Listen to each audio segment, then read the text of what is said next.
Salmo 90, verdades escondidas dentro desse texto. Muita gente deixa aberto em casa, mas dificilmente medita nele. A partir do verso 1. Diz assim: aquele que habita no esconderijo do Altíssimo, a sombra do Onipotente descansará. Direi do Senhor, Ele é o meu Deus, o meu refúgio e a minha fortaleza, e nele confiarei. Porque Ele te livrará do laço do passarinheiro, da peste perniciosa. Ele te cobrirá com as suas penas, debaixo das suas asas te confiarás, ou estarás seguro. E a sua verdade será teu escudo e broquel. Não terás medo do terror da noite, nem da seta que voa de dia, nem da peste que anda na escuridão, nem da mortandade que assola ao meio-dia. 7.000 cairão ao teu lado, 10.000 à tua direita, mas não chegará a ti. Somente com os teus olhos contemplarás e verás a recompensa dos ímpios, porque tu, Senhor, és o meu refúgio. No Altíssimo fizeste a tua habitação. Nenhum mal te sucederá, nem praga alguma chegará à tua tenda, porque aos teus anjos dará ordem ao teu espírito, para te guardarem em todos os teus caminhos. Eles te sustentarão nas tuas mãos, para que não tropeces com o teu pé em pedra alguma. Pisará sobre o leão e a cobra, calçará aos pés o leão jovem e a serpente. Porquanto tão encarecidamente me amou, também eu o livrarei, poluei em retiro alto, porque conheceu o meu nome. Ele me invocará e eu lhe responderei. Estarei com ele na angústia, dela o retirarei e o glorificarei. Guardá-lo-ei em longura de dias e lhe mostrarei a minha salvação. Fale com Deus agora, presente com fome e com sede. Convide, como diz a letra do hino que está sendo entoado no fundo musical, que o Senhor venha e tome o seu lugar no meio de nós.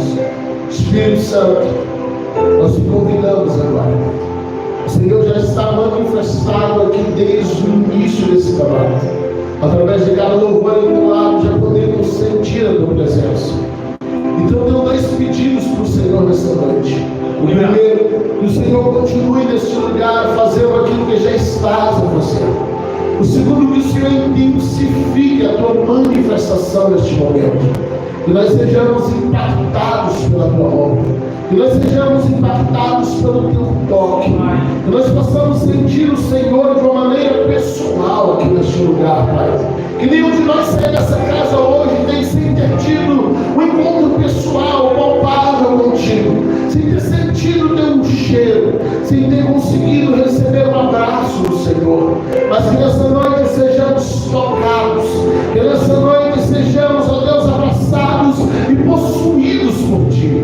Que enquanto nós te adoramos com a nossa atenção, que enquanto nós te adoramos com a nossa glorificação, que o Senhor venha sobre nós e nos encha, nos possua. Que o Senhor venha sobre nós e usando a Tua palavra penetre até a divisão da alma e do espírito, das juntas e medulas. Que o Senhor separe razão de emoção agora, e que dentro, Deus, da nossa razão, o Senhor toque as nossas emoções e nos faça chorar diante de Ti, nos faça sorrir diante de Ti, que nós tenhamos um misto de sentimento de só Tua presença capaz de proporcionar no meio da Tua igreja. Espírito Santo, eu te convido. Espírito Santo, eu te chamo. Espírito Santo, eu te invoco. As minhas palavras tocam ouvidos e algumas delas geram alguma coisa no coração, mas as Suas palavras mudam. A Tua palavra transforma.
Em nome de Jesus. Aleluia. Queridos, o texto de Salmo 91 é um texto para lá de conhecido, ainda que poucas vezes meditado. Salmo 91 ele faz parte da prateleira de muita gente. Quem nunca entrou numa casa, se é que essa casa não é a sua, e tem lá uma Bíblia aberta no Salmo 91. Normalmente as páginas da Bíblia costumam ser brancas, até que chega no Salmo 91 e aí você tem 2 páginas amareladas, de tanto tomar poeira, de tanto ficar lá expostas, porque alguém ensinou que se a gente abrisse a Bíblia no Salmo 91, iria guardar a casa, iria fazer uma diferença na casa. E é interessante que a palavra ela só pode gerar algum efeito a partir do momento que ela é lida, que ela é estudada e que ela é aplicada. A palavra por si só, aberta ao vento, ela não gera diferença alguma, porque Deus não se manifesta em coisas, Deus se manifesta em pessoas. Deus não aplica o seu sobrenatural em coisas, Ele aplica em pessoas. É por isso que mais vale 5 minutos de uma palavra meditada, aberta diante dos olhos de alguém, do que 24 horas a Bíblia aberta ao vento no centro do salmo. Normalmente aquilo não vai fazer muita diferença para você, porque Deus está esperando que você leia esse salmo, você medite nele, você adquira ele dentro de você. Primeira coisa que eu preciso entender quando eu leio o Salmo 91 é que todas as citações e todas as bênçãos do Salmo 91, elas estão no singular. Não existem promessas do plural no Salmo 91. O texto não começa dizendo aqueles que habitam no esconderijo do Altíssimo, a sombra do Onipotente vos fará descansar. Pelo contrário, o texto começa falando sobre aquele. Ele fala de alguém específico. Ele fala de alguém muito específico para quem o texto estava sendo destinado. O diabo sabia disso e ele é o maior exegeta que conhece a Bíblia, porque ele viu a Bíblia acontecer. E ele fez uso de um dos versos do Salmo 91 lá no deserto, quando ele leva Jesus no alto do templo, e ele diz: pula, porque isso é escrito aos teus anjos, dará ordem ao teu respeito. O texto é muito específico. E o diabo sabia de quem o texto estava falando. O Salmo 91, mais uma promessa destinada a todos. Ele era uma profecia a respeito do cuidado que o Pai teria com o Messias, quando Jesus estivesse na terra. Graças a Deus, que após a cruz, Jesus agora nos atrai para Ele, como Ele havia prometido em João, nos capítulos 14 ao 17. E depois de nos atrair para Ele, Ele nos torna co-herdeiro com Ele. A palavra co-herdeiro, o prefixo co aqui, tem o sentido de herdeiro das mesmas coisas. Quando a Bíblia diz que Jesus, nós somos co-herdeiro com Cristo, a Bíblia está dizendo que se você estiver em Cristo, você é herdeiro das mesmas promessas que foram destinadas a Cristo. E somente a partir dessa promessa, que estando em Cristo, a partir desse entendimento, nós podemos tomar posse de todas as promessas do Salmo 91 para nós, entendendo que agora nós estamos sendo co-herdeiro com Cristo. Estamos herdando de uma promessa que inicialmente era para Ele, mas por estarmos em Cristo, nós agora temos a autoridade de tomarmos posse dela para nós. Hoje pela manhã eu ouvi uma palavra poderosa do pastor Leandro ministrando ali nas 24 horas de adoração na videira. Eu estava acompanhando em casa e ele ministrava a respeito da paternidade de Deus e chamou a atenção para uma mudança de texto que há no Novo Testamento muito interessante, que eu particularmente, apesar de já pregar muito sobre isso, mas não tinha atentado à mudança de palavra. Jesus até a cruz, ele é chamado de unigênito de Deus. Ele é o Filho único do Pai. Até a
Nós poderíamos falar de centenas de promessas que a partir da cruz nós adquirimos e que vai nos acompanhar por toda a eternidade. Mas depois dessa rápida introdução, apenas para você entender como nós podemos tomar posse do Salmo 91, nós precisamos pegar alguns chaves, e eu peguei pelo menos 7 ensinos que estão contidos dentro desse salmo, e que eu quero trazer para a nossa vida, para nós tomarmos posse, para nós recebermos, para nós vivermos tudo que esse salmo está destinando a Cristo, e após a cruz destinando a nós.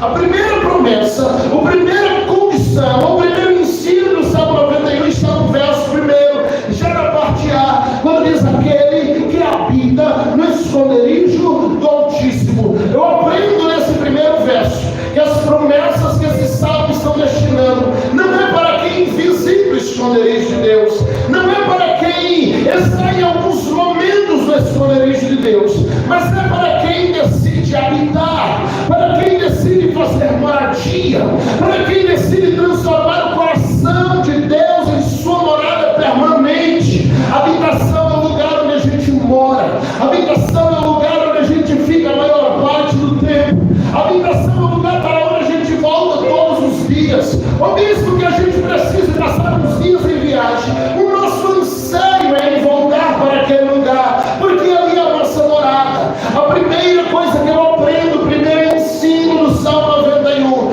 que todas as promessas de Deus contidas nesse salmo são para alguém que destinou, que se colocou no seu coração, dizendo: eu vou me esconder nele, eu vou morar nele, eu vou me abrigar nele, e mesmo que por correria, por motivações qualquer, ou quem sabe como eu passei agora uns dias cuidando da minha esposa no hospital, eu estava lá, mas quantas vezes eu ficava de ansioso por estar aqui nas minhas orações matutinas, ansiosos por poder estar aqui meditando, adorando, cultuando. Eu sei quando a minha esposa está em casa assistindo o culto pela TV e querendo estar nesse lugar, mas mesmo nesses momentos você tira um momento para correr para Cristo, para correr para a oração, para correr para a leitura bíblica, porque aquele não é um lugar de visita para você, aquele é a sua morada, e a nossa morada é um lugar que a gente tem prazer de estar.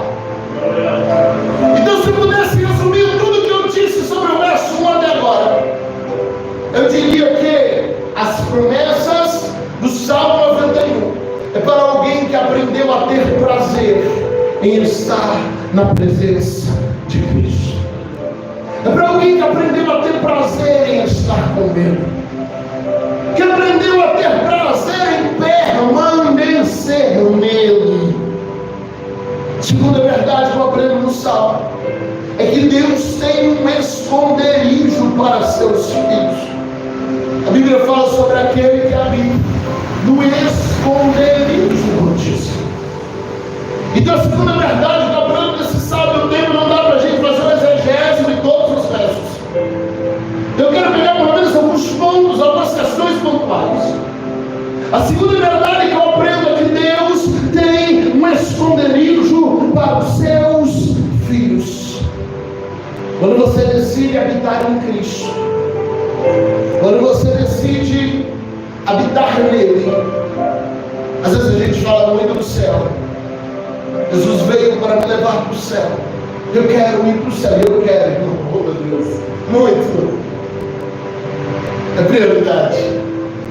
Mas todas as vezes que você pega as falas de Jesus, já falei sobre isso aqui dezenas, se não centenas de vezes, Ele está sempre dizendo: eu vou para o Pai, eu vou levar vocês para o Pai, porque o céu só é céu porque Deus está lá.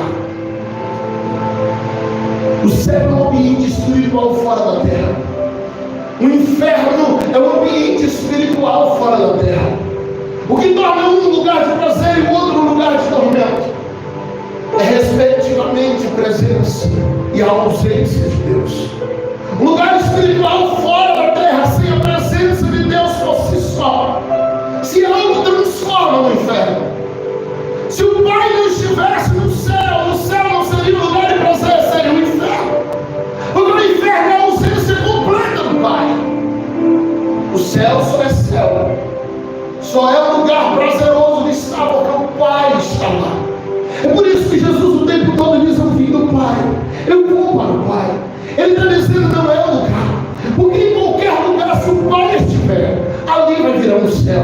Em qualquer lugar onde o Pai estiver, ali vai ser um lugar de prazer, ali vai ser um ambiente de prazer, ainda que é um ambiente físico, no plano espiritual que a Bíblia nos diz que existe, onde o Pai está sentado, o seu trono está acima de todos os tronos, e dali ele reina eternamente, junta todas as nações. Agora o Pai nos convida a nos escondermos nele. Isso não tem a ver apenas com você servir na igreja, isso não tem apenas a ver com você servir no templo, isso não tem a ver apenas com você dizer eu sou crente ou eu não sou crente, mas tem a ver com uma vida onde você se esconde no Pai, onde você se abriga nele, onde você corre para ele. Sabe aquele menino mimado que ele quer dar o tempo todo com o pai? Eu estava aqui na estante com minha filha, estava tudo certo, adorando, louvando, de repente ela puxa minha blusa e puxa, chama para falar o ouvido, e chama e diz: pai, eu quero um colo. Eu disse: filho, eu estou cansado, eu quero ficar aqui tranquilo. Pai, eu quero ficar no colo, graças a Deus.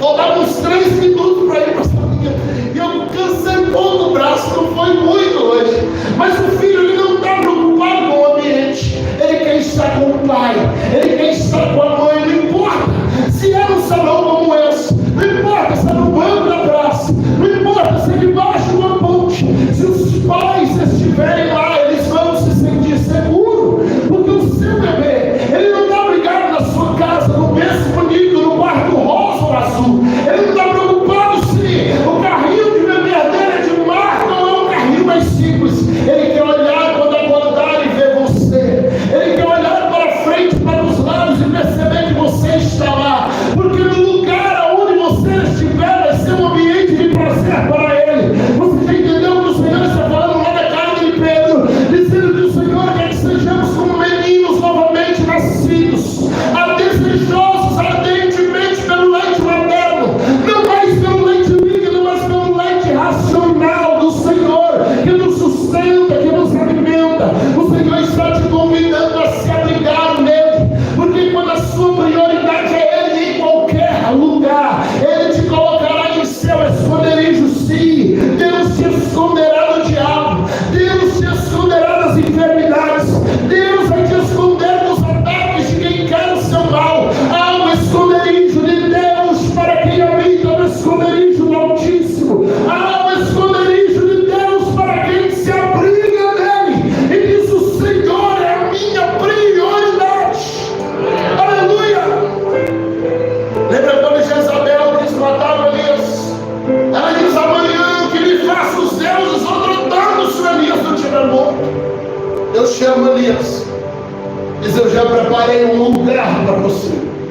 Ele esconde Elias no ribeiro de Querite, no meio de uma seca, no meio do deserto.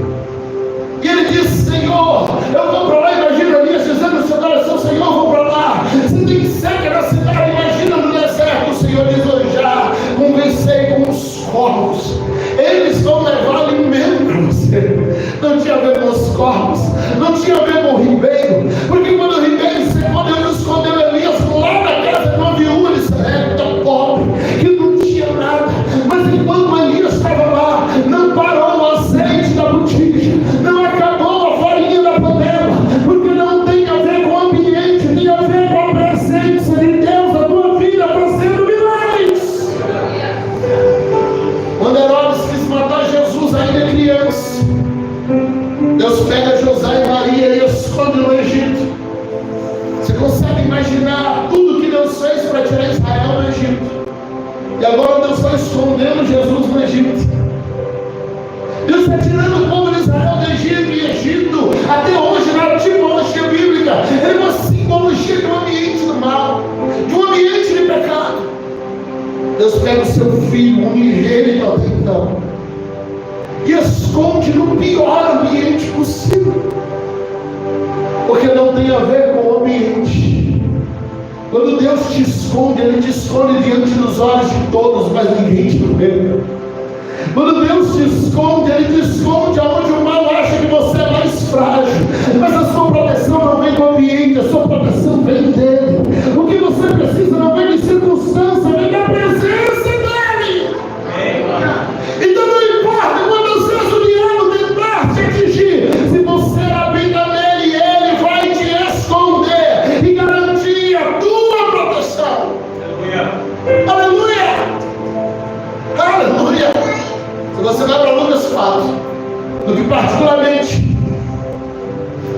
acredito ser o primeiro milagre de Jesus. Na verdade, pouco antes, Lucas 5, ele faz o primeiro milagre, a multiplicação dos peixes ali. Pesca maravilhosa. Mas em Lucas 4, Jesus está vindo do deserto. Ele entra na sinagoga de Nazaré. Ele prega um sermão de Isaías. Os homens não gostam. Leva Jesus no alto de um monte. Diz que vai apedrejar Jesus. A Bíblia diz que Jesus passando no meio deles. Era como se ninguém os visse. E ele passa e vai embora, porque ainda não era chegada a sua hora. Sabe o que é isso? Esconderijo de Deus. Ele pode te esconder no lugar secreto à vista de todos. Se está com ele, você tem segurança. Ele pode te esconder no lugar onde ninguém te acha. Ele pode te esconder no lugar onde ninguém te vê. E às vezes o lugar onde ninguém te vê é no lugar onde todos te achariam. Mas ele te escondeu. Ele te guardou. Ele te preservou. Ele te protegeu. Quantas vezes eu passei por ambientes, eu cheguei numa rua deserta à noite, e de repente tem alguém daqueles que você olha e sabe que está ali por intenção ruim. Você já vai se preparando para o pior, e de repente você passa, dá até uma boa noite, ninguém te responde. Você vai embora, chega em casa e diz: eu dei sorte. Mal sabe que aquele que te protege, te esconde, te guarda e te faz passar no meio de um vale da sombra da morte, mas se está com ele, você está seguro. Aleluia. Verso 2. Aleluia. Seja adorado Jesus. Direi do Senhor é o meu Deus, o meu refúgio, a minha fortaleza. Mas vamos terminar o verso 1. Aquele que habita no esconderijo do Altíssimo, a sombra do Onipotente descansará. Deixa eu te explicar algo que você já sabe, só nunca parou para pensar. Normalmente aquilo que nós vivemos todo dia, a gente não pensa muito. A sombra indica a presença real de algo, de ruim. Quando eu olho ali para a parede, eu vejo algumas sombras. A sombra indica que ali há pessoas. Se você se aproxima de um lugar onde tem uma curva, uma parede, e você não consegue ver o que tem do outro lado, de repente aparece uma sombra no chão. A sombra indica para você o que há ali atrás. Porque só a sombra onde há algo real. Só a sombra onde há algo palpável. Quando a Bíblia está dizendo que você vai descansar na sombra de Deus, você prestou atenção no que eu acabei de explicar. A sombra indica que há algo real. Diga comigo para vocês: a sombra indica que há algo real. Se eu estou na sombra dele, o que isso está indicando? Que ele está do meu lado. Quando eu descanso na sombra dele, a sombra indica que do meu lado há algo real. Quando a Bíblia diz: aquele que habita no esconderijo do Altíssimo, a sombra do Onipotente, a sombra de Deus, você vai descansar. A Bíblia está indicando pela sombra que ele vai permanecer do teu lado. Então, o fato de haver uma sombra indica que ele não está longe no meio das provas, mas que ele permanece do meu lado. É por isso que o salmista começa a dizer no Salmos 23: o Senhor é o meu pastor, nada me faltará. A tradução original ele seria: ele me é suficiente. Mas à frente ele vai dizer ainda: que eu andasse pelo vale da sombra da morte, eu não temeria mal algum. Se tem sombra da morte, a sombra indica que é algo real. A sombra da morte indica que ela está lá. Só que tu estás comigo, e a tua vara e o teu cajado me consolam. Aleluia! Então aquele que habita no esconderijo do Altíssimo vai descansar na sombra dele. Porque eu descanso na sombra dele, porque ele não está longe, ele permanece do meu lado. E se ele permanece do meu lado, eu tenho autoridade para descansar.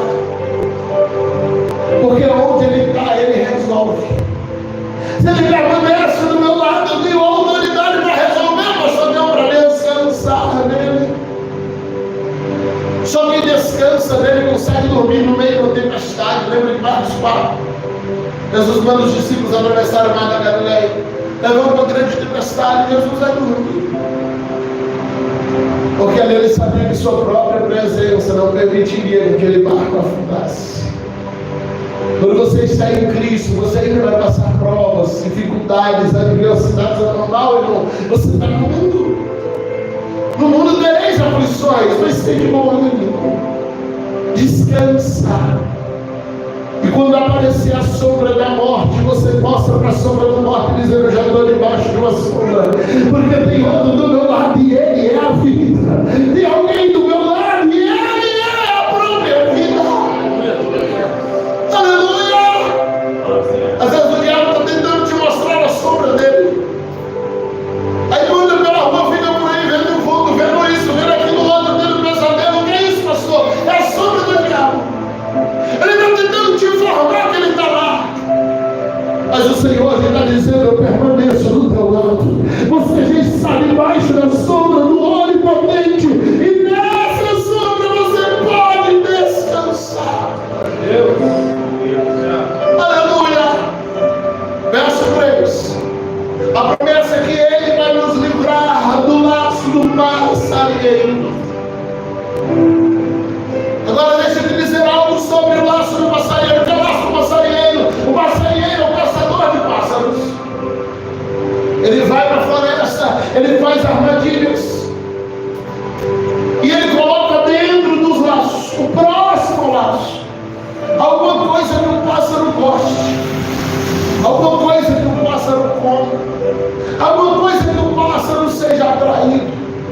Então quando o pássaro se aproxima achando que é bênção, ele é amarrado pelas pernas ou pela cabeça, e ele é preso pelo laço. E ele fica ali para ser aprisionado para o resto da vida, ou para morrer e acabar indo para a panela. O que Deus está prometendo quando ele diz: ele te livrará do laço do passarinheiro. O Senhor está dizendo: eu vou abrir a tua visão e vou te dar discernimento, para você entender o que é Deus que está fazendo e o que não é Deus que está fazendo. Porque deixa eu te dizer algo: toda vez que Deus te fizer uma promessa, o diabo vai tentar antecipar essa promessa. Toda vez que Deus te prometer algo, o diabo vai oferecer algo antes. Tem gente que diz assim: a bênção é tão grande, pastor, que Deus me prometeu uma porta, e de repente eu tenho 5 propostas para escolher. Você não acha na Bíblia em lugar nenhum promessa de Deus abrindo muitas portas. O Senhor sempre vai dizer: eis que diante de ti eu abri uma porta. Porque Deus não é Deus de confusão. Então, se Deus me promete uma porta e abre 5, o que está acontecendo? O diabo está botando coisas que eu quero, que eu gosto, que eu sou atraído no meio de laços, para que eu não ache a porta que Deus abriu. Então, quando Deus promete um e aparece com um cara, você tem que começar a orar dizendo: Deus, me dá discernimento. Embaraça o laço do passarinheiro, para que aquelas portas fechem, eu encontre a porta que vem do Senhor. Não acha que a bênção é grande? Porque tem coisa que tem cara de bênção, tem jeito de bênção, tem cheiro de bênção, tem fala de bênção, mas não é bênção. Fala e não bênção, tudo parece ser bênção, tudo indica ser bênção, mas não é bênção. Aí você vai lá e cai na armadilha do diabo, porque parece que é bênção. Deus prometeu de noite, cumpriu de manhã, pastor, como é que não foi Deus? Aí daqui um ano você está chorando por causa da bênção, mas a bênção de Deus não carrega, ela é acrescentadores. A bênção de Deus é trazendo experiências, pregando sobre isso no ano passado. Mas ela não acrescenta maldição. Então cuidado com o que parece bênção, mas a promessa está dizendo para nós: Deus está dando livramento para aquilo que nos causaria engano, para as armadilhas do diabo. A promessa é: Deus te livrará do laço do passarinheiro. O diabo sempre vai tentar apresentar uma coisa que você goste, uma coisa que te atraia, uma coisa que chame sua atenção, mas o Senhor está dizendo: eu estou te dando discernimento. Isaías 54:17, guarda esse versículo no seu coração: toda ferramenta preparada contra ti não prosperará, toda língua que se levantar contra ti em juízo tu a condenarás.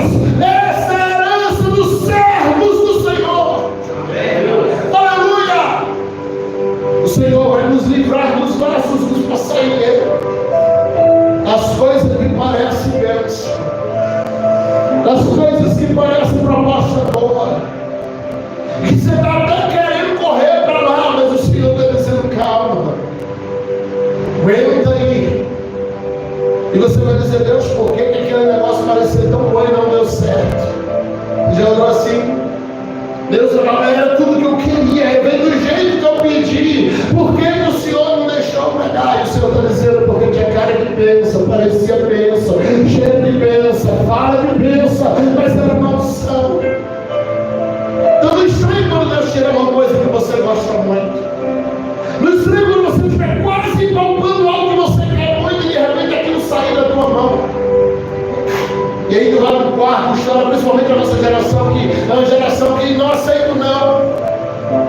E aí a gente esperneia e birra, grita com Deus, e mal sabemos que Deus está nos livrando de laços, que Deus está nos livrando de propostas ruins. Verso 4, Ele te cobrirá com as suas crianças, debaixo das suas asas estarás seguro, ou te confiarás a corredor do céu.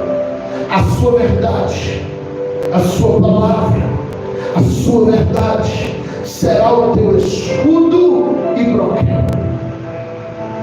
Agora olha que interessante, eu fui para algumas traduções procurando uma tradução melhor para broquel. É interessante porque algumas bíblias até acharam outras palavras, mas não é exatamente o que a tradução correta da palavra. Broquel aqui, ou pavês, como seria a outra palavra usada, fala de pequenas proteções que os soldados espalhavam pelo corpo para se livrar de ataques próximos.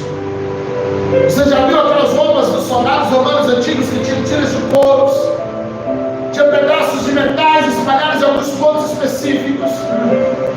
Porque às vezes com o escudo ele conseguia se livrar do ataque de longe, se livrar da lança, da espada, se livrar às vezes de perto.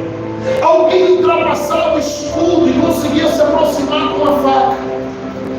E os broquéus ou os pavês livravam dos ataques de perto, livravam dos ataques que por acaso passou pelo escudo.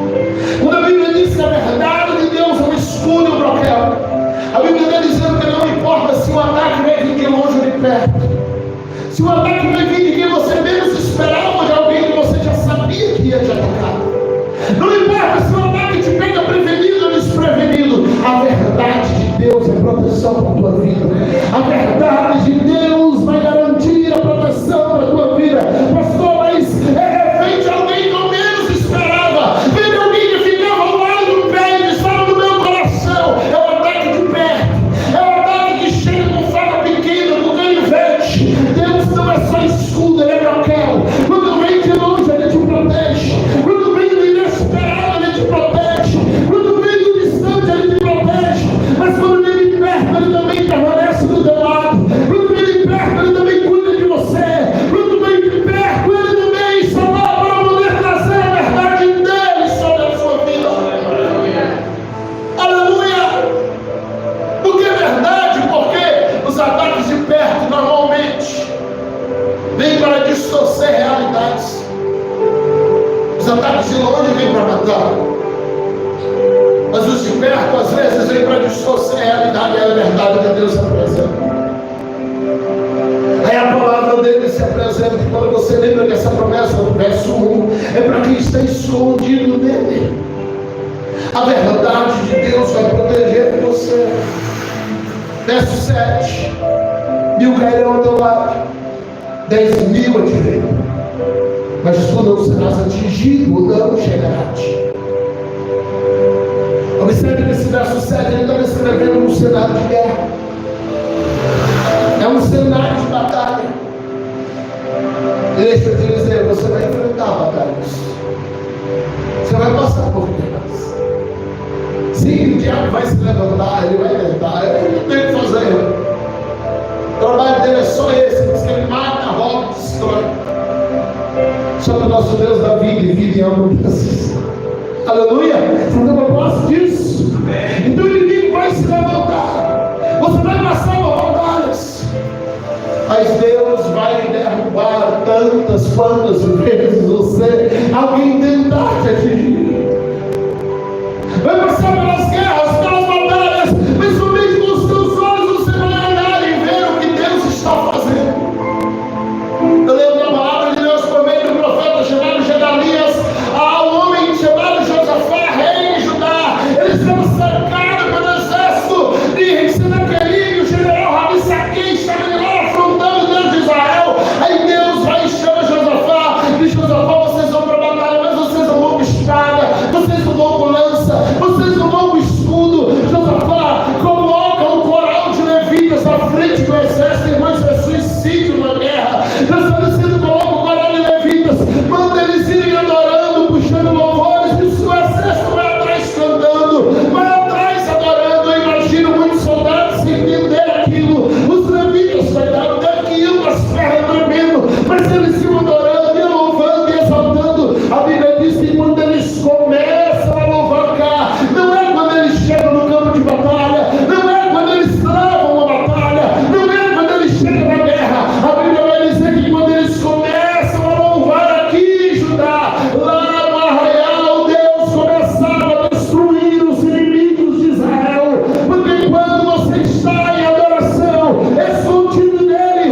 Mas nós fazemos menção ao nome de um Deus que vive para sempre.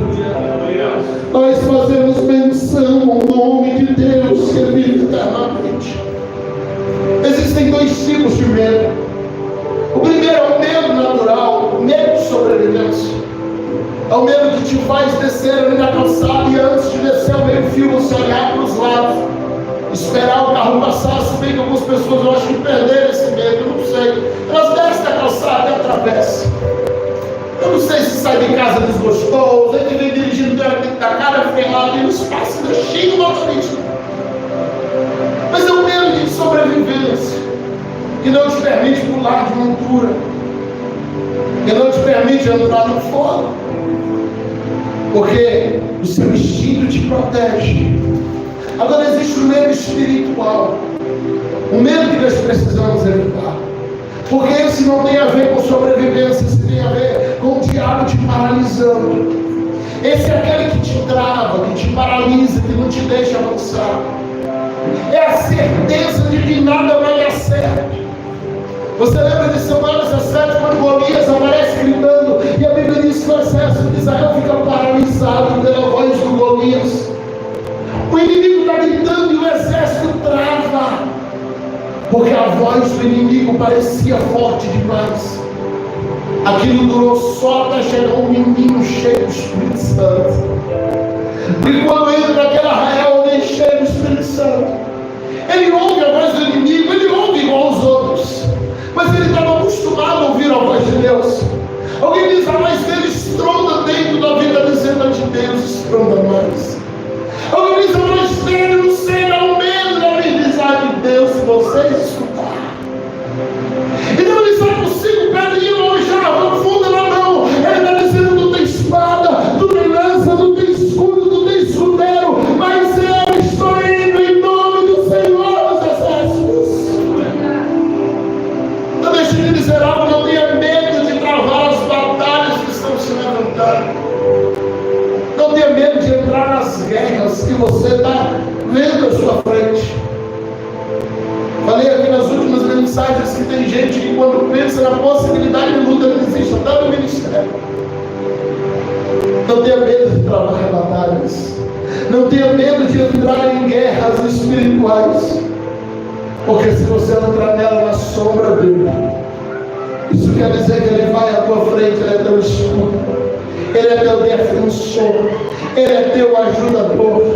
No final dessa batalha, 1000 vai estar caído de um lado, 10.000 vai estar caído à tua direita, mas você permanece escondido nele. Aleluia! Quando eu ando na sombra dele, não importa quando se levantam à nossa frente, no final eu estou de pé. Já viu a palmeira? Há muita alusão da palmeira no campo espiritual, é interessante, porque quando bate as ventanias e as árvores vão dobrando, dobrando, dobrando, e elas quebram. Mas a palmeira, ela dobra, deita, fica caído, o vento passa, ela vai levantando e para de pé. Precisamos aprender com ela, saber a hora de avançar, a hora de parar, a hora de prostrar, mas continuar descansado de que Ele sempre nos colocará de pé. Verso 11, e eu já finalizo. Porque aos seus anjos dará ordem ao teu respeito, para que te guardem todos os teus caminhos, por onde quer que você vá. Você não sabe a quantidade de anjos que batalham por você todos os dias. Você não sabe a quantidade de anjos que pelejam por você em todos os lugares. É interessante porque não somos nós que damos ordem aos anjos, não temos autoridade para isso. Não podemos orar para eles, falar com eles, não temos autoridade para isso. Isso seria idolatria. Eles são seres criados, servos de Deus, assim como nós. Ainda que são seres espirituais, mas Ele dará ordem aos seus próprios anjos a nosso respeito. Ele dará ordem aos próprios anjos para nos guardar por onde quer que andarmos. Lembra de Israel no deserto? Se você lê a história de Israel de Êxodo, até aí você passa por Êxodo, Levítico,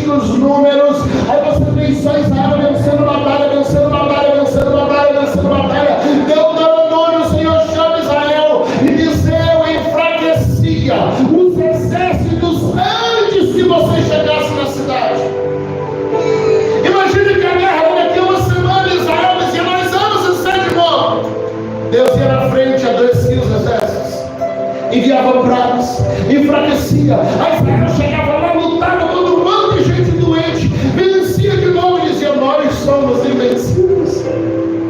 Ah, se não fora o Senhor que estivesse do nosso lado, se não foram os anjos dele nos guardando. Quando Eliseu foi cercado pelos sírios, a Bíblia diz que Deus cegou os inimigos.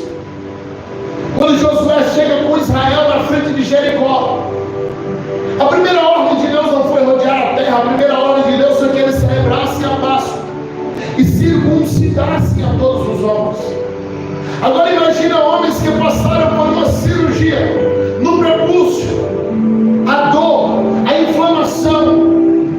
A gente passa por uma cirurgia cheia de aparato médico, com um monte de remédio, e 30, 60 dias depois você está sentindo dor. Imagina dores na crua, cirurgia na crua, passando com faca, meu irmão, bem onde dói. Que fosse 30 dias depois, ninguém ali tinha condição de lutar. Você entende agora por que Deus derrubou as muralhas de Jericó para eles? Porque Deus permanecia cuidando deles. Eles não precisavam lutar. A sombra do Onipotente lhes garantia milagre. Eu finalizo aqui hoje. Hoje a palavra é muito mais para você entender. Mas eu quero que você saia daqui entendendo que não importa o tamanho do gigante, não importa o tamanho da praia, não importa o tamanho do mar, não importa o tamanho da tempestade, não importa o tamanho da sombra da morte, se você se esconde nele, se você está protegido nele, perfeito, segue aí. Se você está escondido nele, ele é teu escudo, ele vai à tua frente. Talvez hoje, durante o dia ou essa semana, o diabo já falou de quantas maneiras ele vai te vencer. Pastor, graças a Deus, não ouvi a voz do diabo, não, amém. Normalmente ele só manda a sombra. As tempestades, as lutas, os gigantes, as muralhas. Imagina o desespero de vocês vendo seus filhos ali no hospital, vem um exame errado, vem outro errado, e nessa hora o diabo é perito em falar no coração. E aí eu não sei se vocês encontraram, mas normalmente ele manda alguém para contar um triste testemunho. Chegou alguém por lá, o diabo tem seus mensageiros tocando. Eu sabia que esteve mais nenhum. Estou dizendo. Aí alguém começa a dizer assim: meu filho